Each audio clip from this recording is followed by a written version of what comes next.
দেশের রাইট যারা আইনের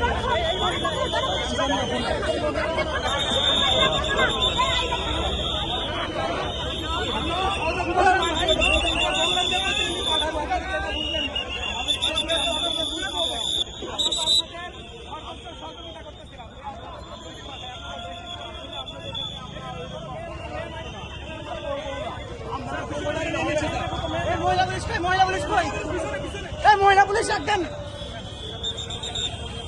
মেয়ে দেখো তো কোথায় আছে।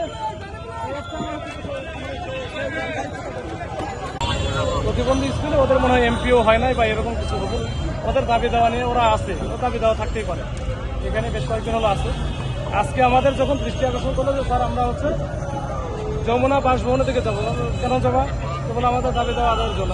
ওইখানে যাওয়া যাবে না, তোমরা থাকো, তোমরা একটা কাজ করো, এটা প্রতিনিধি দাও, দল আমি পাঠাই, তাহলে তোমরা তোমাদের মেসেজটা জায়গার মতো যেন পৌঁছাতে পারো। এটা সমাজ কল্যাণ মন্ত্রণালয় আন্ডারে পড়ছে, আমরা সমাজ কল্যাণ মন্ত্রণালয়ে পাঠাই দেবো।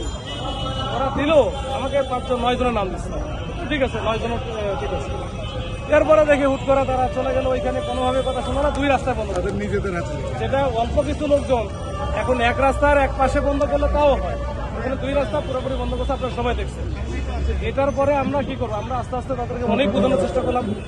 আধা ঘন্টার মতো তারা ওখানে ছিল, তাও কিছু বলি না।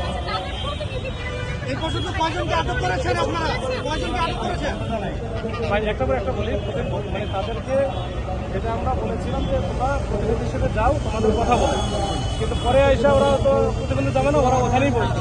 মানে এদের মাথার ভিতরে একটাই ধারণা যে রাস্তার ভিতরে দাঁড়ালেই বা রাস্তা বন্ধ করলে তাদের দাবি দেওয়া আদায় করবে, এই হচ্ছে তাদের মাথার ভিতরে সেট করা।